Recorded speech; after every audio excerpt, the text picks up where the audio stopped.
Nos sentimos altamente complacidos de contar en nuestra entrevista de hoy con la presencia del doctor Fulgencio Severino, destacado cardiólogo, investigador, académico, de amplia data en los asuntos de salud en la República Dominicana, un gran contribuyente a estudiar y debatir sobre el tema de salud en la República Dominicana. Y hoy precisamente queremos conversar sobre ese tema, sobre la salud en el país. Bienvenido, doctor, ¿cómo se siente?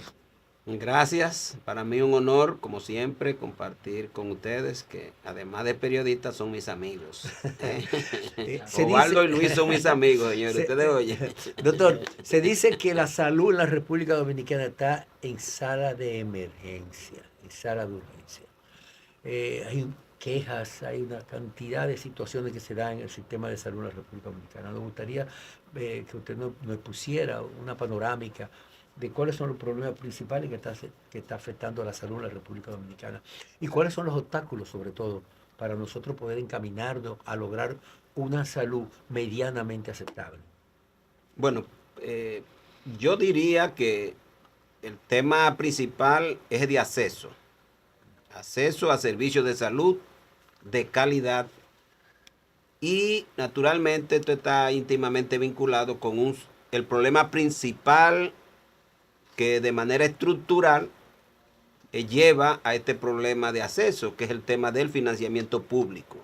Nosotros tenemos un aporte desde el presupuesto al financiamiento de la salud que es pírrico y como tal el acceso a los servicios de salud va a depender mucho de la capacidad que tiene la población de poder gastar desde su bolsillo, desde sus ingresos, para satisfacer una necesidad en salud. Entonces, esos serían los dos problemas desde el punto de vista de los servicios.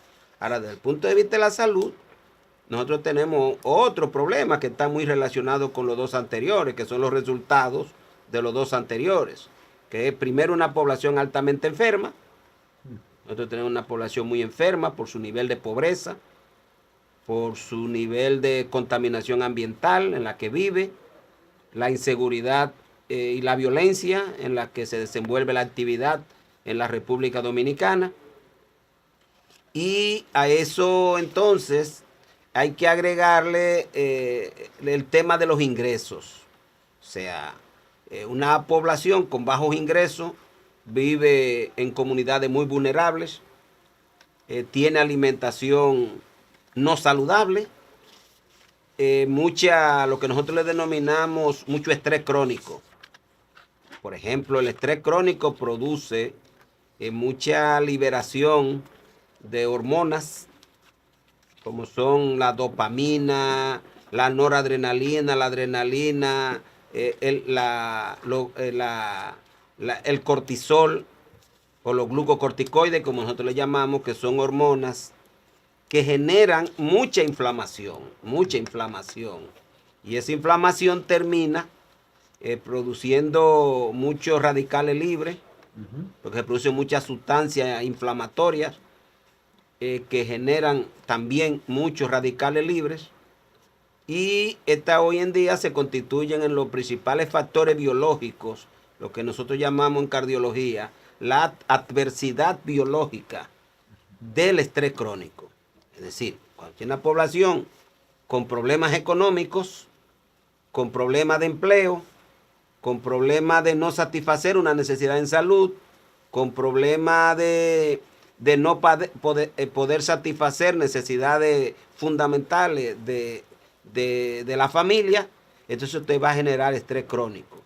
Que nosotros lo vamos a medir, lo podemos medir en el consultorio con preguntas. Inclusive existen lo que nosotros le llamamos escala, o que son un conjunto de preguntas que utilizamos en la consulta para ver si un paciente está sufriendo o no de estrés crónico. Sí, entonces tenemos una población altamente enferma producto de un conjunto de factores sociales, económicos y psicológicos que afectan a la población dominicana, que casi nunca se aborda en esto de las discusiones sobre la problemática de salud, pero que sí desde los organismos y desde la educación médica, por ejemplo, nosotros le llamamos eso determinante social, económico y psicológico de la salud. Entonces, yo le pudiera decir a ustedes que nosotros tenemos una población altamente enferma, con una pobre inversión pública. Eso limita que una población muy enferma tenga acceso a servicios de salud de calidad y entonces culmina con una alta tasa de mortalidad por todas las causas. Es decir, aquí se muere más la gente por accidentes de tránsito que en cualquier parte. Sí. Nosotros tenemos una mortalidad por enfermedades crónicas que es mayor que en cualquier parte. Nosotros tenemos una tasa de mortalidad materna que es mayor que en muchos países. Tenemos una tasa de mortalidad infantil y neonatal que es mayor que en muchos países, a pesar de ser una sociedad con niveles de ingresos que nos coloca en ingresos medio alto, porque estamos hablando que el per cápita de República Dominicana, según el Banco Central, es casi de $12,000. Entonces, cuando tú tienes un ingreso alto, entonces tú caes, como decían los guaraguaos, ¿verdad? En la época de nosotros. ¿Cómo es que una nación rica tiene tantos pobres juntos? Tú sabes. Esa es la República Dominicana en términos de salud. Y también tiene instalaciones sanitarias muy, muy apropiadas. ¿No? Doctor, pero se modificó la ley, el Código de Salud anteriormente, de la década de Trujillo, a una ley 2401, que separa funciones del Ministerio de Salud Pública, se crea el Servicio Nacional de Salud. Sin embargo, los problemas, en vez de resolverse, que era la finalidad, son mayores en los hospitales, en la gestión de la administración de los recursos en el área de salud y en sentido general cada vez es mayor, como usted acaba de expresar, el número de personas padeciendo de una u otra enfermedad. ¿Cómo entonces resolver este grave problema que tiene la República Dominicana? Bueno, siempre son muchos desafíos a la hora de uno plantearse cuál es el sistema de salud ideal, ¿entiendes? O sea, si tú le preguntas a todo el mundo, te diría que quiere el europeo. Quiero que todo el mundo coincidiría en eso. Pero entonces el europeo es un sistema que se fundamenta en el salario. Sí. Y el presupuesto público. Entonces, cuando tú le preguntas a dominicanos que si... ¿Cómo se va a financiar? Que si va a financiar, entonces nadie quiere que sea así. Nadie quiere que ¿entiendes? Es decir, la gente tiene una dicotomía entre lo que desea y cuál es su modelo a seguir. Y entonces, cuando se cuestiona de cómo ese modelo se financia, entonces la gente ya no lo quiere. ¿Me entiendes? Entonces, por eso yo decía que en una sociedad donde tú decides que el financiamiento va a ser vía las cotizaciones sociales, que son lo que nosotros pagamos, todo lo que somos empleados, que nos descuentan del salario, más lo que paga nuestro empleador, sea el Estado o una empresa privada.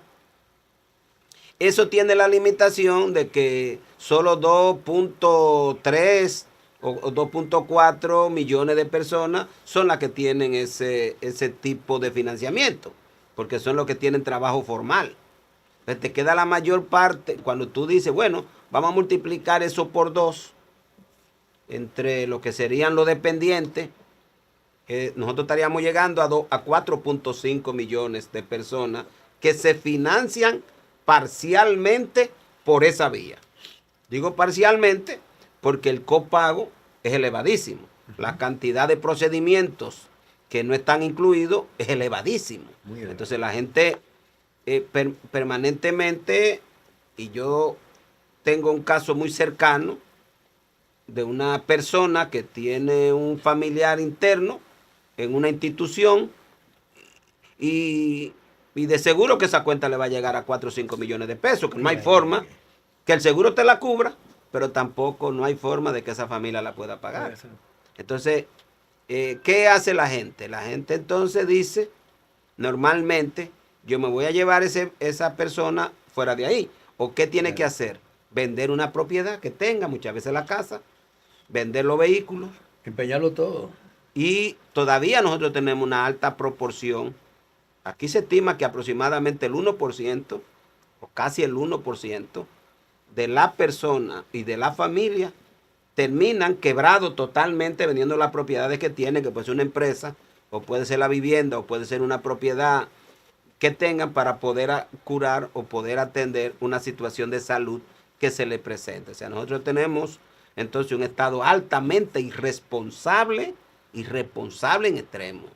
Es decir, nosotros hemos tenido una tradición de falta de compromiso de los gobiernos con aliviar el estrés que significa en la República Dominicana tener una enfermedad que requiere tratamiento de alto costo y de periodo de tiempo prolongado, porque no te lo cubre.